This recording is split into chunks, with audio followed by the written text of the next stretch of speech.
What's up guys, welcome back for another video. I'm Raldimore again. In this video guys, nandito ako sa gilid ng bahay namin. Dito ko nilagay yung mga bibe tsaka kalapate.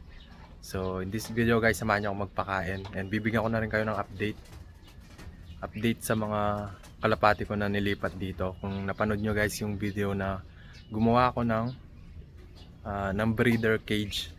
And samahan nyo na rin ako guys na maglipat ng mga young bird dun sa loft. So papakita ko muna sila sa inyo guys. So yan, so pasensya guys sa boses ko kasi kakagising ko lang. Tapos naghilamos ako, tapos nagsipilyo, tapos dumaretso na agad ako dito sa likod or sa gilid ng bahay. So ito guys yung mga bagong bibe. Ayan, yung 4 pieces yata yun or 5 pieces na nauna kong binili guys or inalagaan. In-out ko sila, tapos pagka-out ko sa kanila bumili ako ng mga darak, tapos bumili ulit ako ng mga bagong aalagaan. So ito guys yung mga binili ko. Ayan, may nakakulong dito guys kasi balak ko silang i-out. Medyo nahuli kasi sila ng laki, pero malalaki na rin sila guys. Malalaki na rin sila, medyo nahuli lang kasi masyado silang marami dito. So iniisip ko kapag in-out ko sila dun sa bibili, solo nila yung pagkain na ibibigay sa kanila. So yun, ngayong umaga guys magpapakain ako. Syempre bibigyan ko pa rin sila. And ito guys yung mga ililipat ko sa loft. Ayan, yung dalawang to tsaka yung 4 na yan. Bali 6 guys yung ililipat ko sa loft. And pagpunta natin dun sa loft is bibigyan ko rin kayo sa update sa mga natira doon. So yan, kanina guys nagwawala yung mga yan kasi gutom sila, lalo na yung mga breeder ko na nandito. Ayan, may mga sisiw na yung mga yan guys. May itong dalawang pair na to, dalawa yung sisiw nila. Tapos ito tig-isa. Ayan, ito guys yung first breeder ko or first pair. Yan, may isa silang sisiw. Tingin ko isa lang yung naging sisiw nila. Parang last time isa din kasi medyo matanda na rin sila. So yun guys, papakainin ko na sila. Tapos eto pala guys yung paglalagyan natin sa ililipat nating mga young bird dun sa loft. Isi-set up ko lang guys yung camera, tapos papakainin ko na sila. So ito pala guys yung pinapakain ko sa kanila. Ayan, darak yung laman nito. Darak, ayan, marami ng bukbok. Minsan binibilad ko yan, pero pagkatapos kong binilad, bumabalik rin yung mga bukbok. Ewan ko guys kung bukbok talaga yon or bukbok din yung tawag sa inyo. So ito guys, darak din to. Ayan, ayaw mabuksan.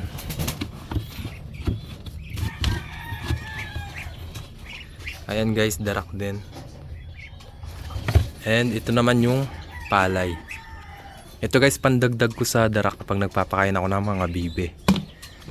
And ito yung pinapakain ko sa mga kalapati ko.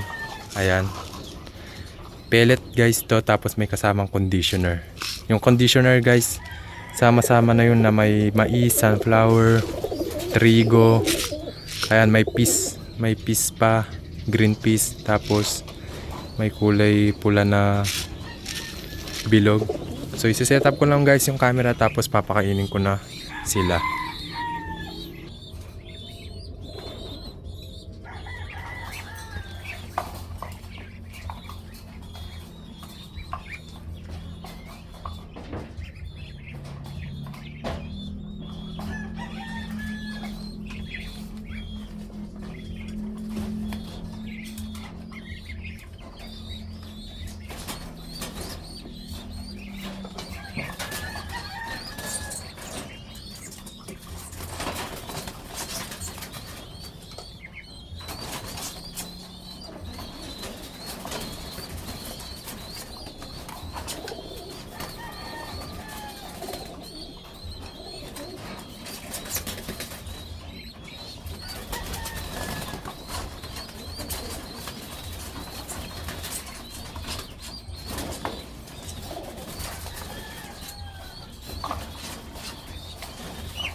So nilalabas ko guys yung mga inuminan nila kasi hugasan ko.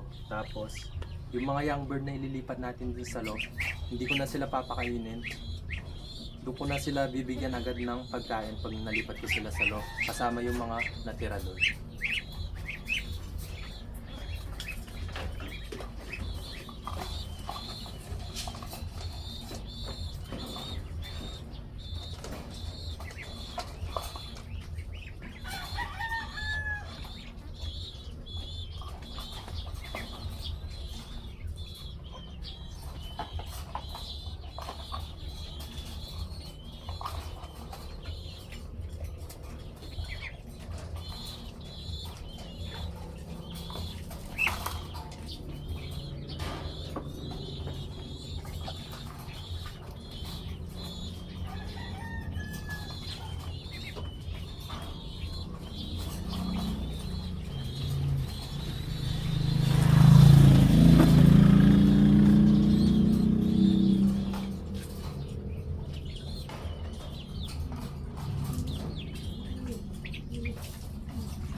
So kukuha lang ako guys ng darak tsaka palay dito.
Kung napansin nyo guys, may manok na maliit doon. Ayan, lumaki na siya dati, maliit lang siya, tapos humiwalay siya sa mga kasama niya, tapos dito na siya nag-stay. Lagi siyang dito kumakain guys, kinakalkan niya yung darak. Dati guys, hindi ako nagdadagdag ng palay kasi may bigas na yung darak. Tapos guys, yung sisiw na yon, nung maliit pa siya, lagi niyang kinakalkal yung darak. Parang yung mga bigas lang yung kinakain niya.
So ito na guys yung mga ililipat natin na young bird dun sa loft.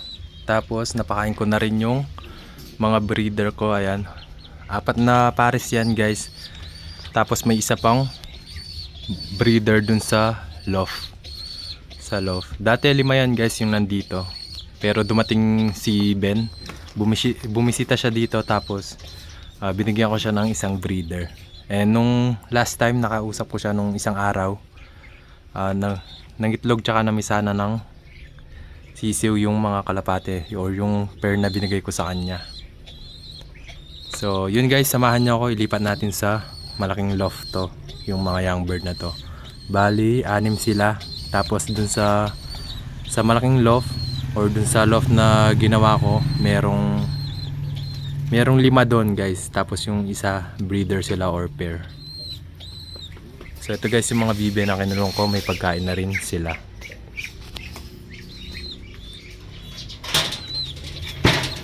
Binigyan ko to ng tolda guys kasi mainit, pero minsan hinayaan ko silang mabilad kasi kailangan talaga nila ng araw para matuyo yung mga pugad nila kasi basa yan ng dumi nila.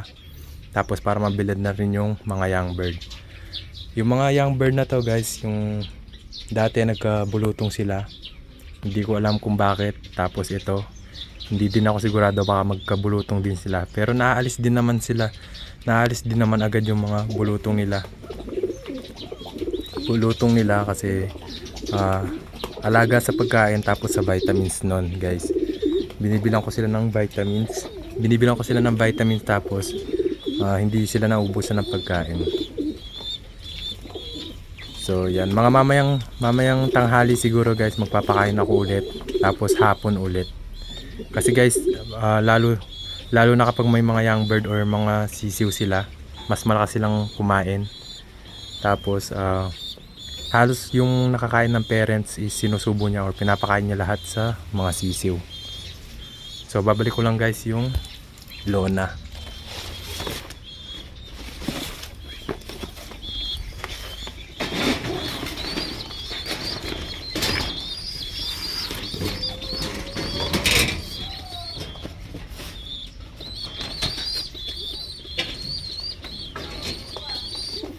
Madalas guys nakakalimutan ko yung pagbabalik ng kahoy na yan. Yung kahoy na to guys is pinipigilan niya para umangat yung pinto. Kaya laging nakakawala yung iba sa young bird ko. Lalo na guys tong parang caramel. Ayan yung kulay. Lagi yung nakakawala. So yun guys, tara ilipat na natin sila.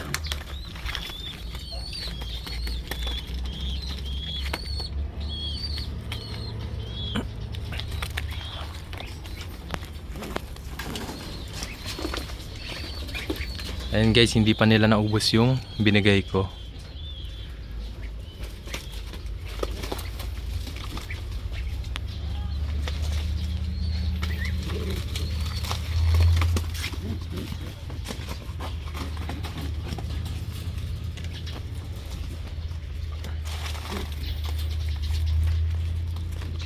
Ayan, medyo makalat dito guys.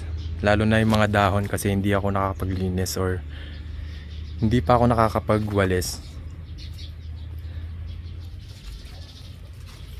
Pero sa mga susunod na video guys, magdadamo ako or magbubunot ako ng mga damo tapos maglilinis na rin. Ayan. Mamaya ako na lang siguro ayusin tong pagkakasara kasi iniwan ko muna yung timba at saka yung tripod doon. So bali 18 pieces pala guys yung mga bibi dyan. 18 pieces. Tapos 4 pieces yung ina-out ko. And dito tayo, dadaan tayo sa mga isda ko. Ayan. Papasilip ko na rin sila sa inyo guys. Ayan, nagka-ref tab na ako. Tapos ayan yung mga isda ko. Hiniwalay ko na yung mga breeder or yung mga adult guys sa mga maliliit na to. Ayan. Ibigyan ko kayo ng update guys next time. Magpapakain na rin ako that time. So ayun na guys yung loft. Kung nakita nyo may yero kasi guys balak ko yung duktungan.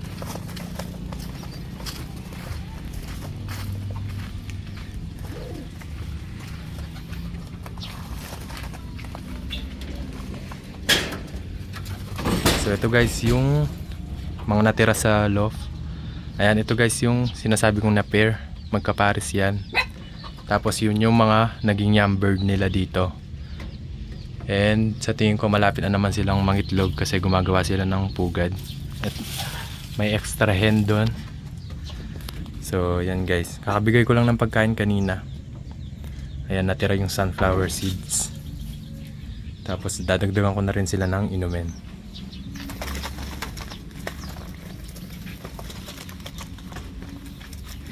So ayan guys, bibigyan ko muna ng pagkain yung mga lalagyan para pag napakawalan ko na sila, kumain na sila kung gusto nila. Pero sa tingin ko guys, maninibago pa yung mga to kasi bago pa lang sila dito. Ayan, ito yung barako guys, napakatapang niyan. Lahat binabarako niya.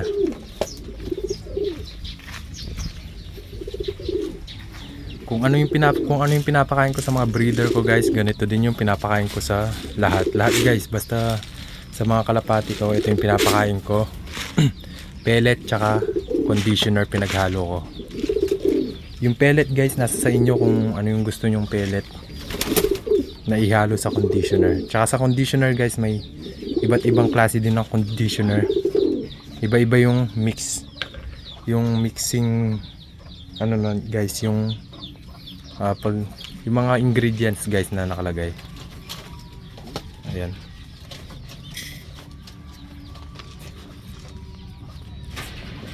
May nagpapatugtog sa medyo kalayuan. Hindi ko alam kung rinig sa video.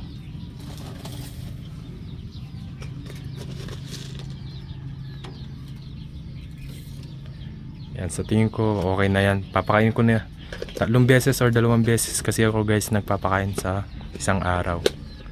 So okay na muna yan. Sa mga young bird na to guys, may naipit pala yung paa. Hindi ko alam kung bakit naipit or ewan ko kung anong nangyari. Kasi guys nung nakita ko namamagana yung isa niyang paa, pero papagaling na rin.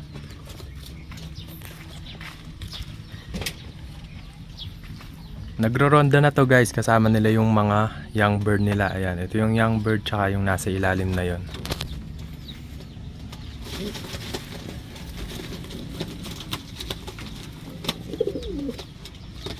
Sa unang mga ilang araw guys, sigurado hahabulin to ng barako. Pero masasanay din sila.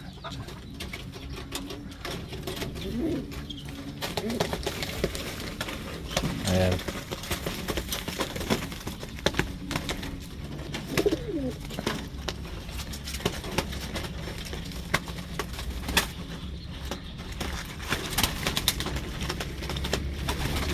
Ayan, ito guys yata yung naipit yung paa, pero papagaling na rin.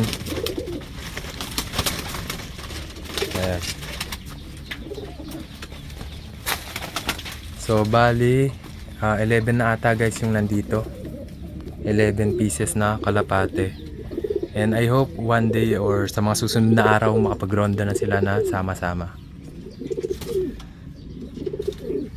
Ayun na nga yung sinasabi ko guys, yung barakong to. Hahabulin niya yung mga yan. Ayan. Pero mga ilang araw guys, tatapang na yung mga yan. Makakapaglaban na sa barakong to. So obserbahan ko guys itong barakong to. Kung ganyan pa rin siya, ikukulong ko muna siya.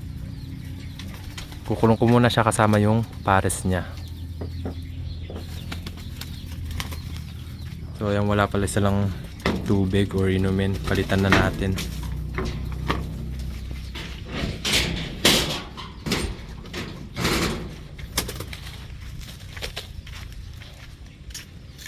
Wait lang guys, kukuha ko ng inumin.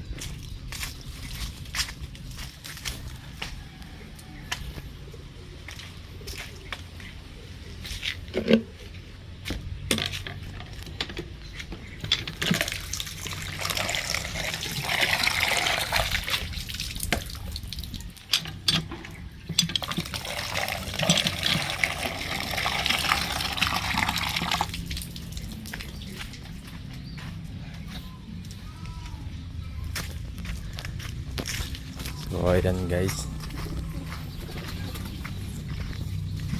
inaaway niya talaga guys yung mga young bird. Sa tingin ko ikukulong ko muna siya dito.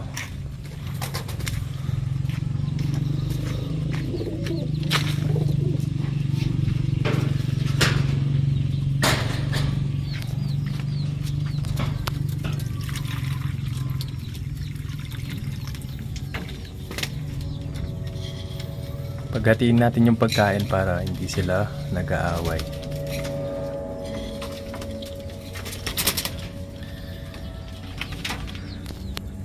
Wait lang guys, huhulihin ko muna tong barako. Akala niya ata pares niya yan kasi kamukha niya yung pair niya na nandito. Ayan. Ito yung pair niya guys, tapos ito yung young bird na hinahabol niya. So wait lang guys, huhulihin ko yung barako. So ito guys, yung hinahabol niya na lang yung kinulong ko. Kasi guys hindi niya naman maaway yung iba. Ayan, hindi niya maaway kasi guys matapang din yung iba. So ito na lang guys yung kinulong ko, yung red bar na akala niya pares niya. Ayan. Ayan guys, yung hinahabol niya ngayon, yan yung pares niya. Tapos ito yung kamukha ng pares niya na hinahabol niya. So bibigyan ko na lang ng pagkain to habang nandito.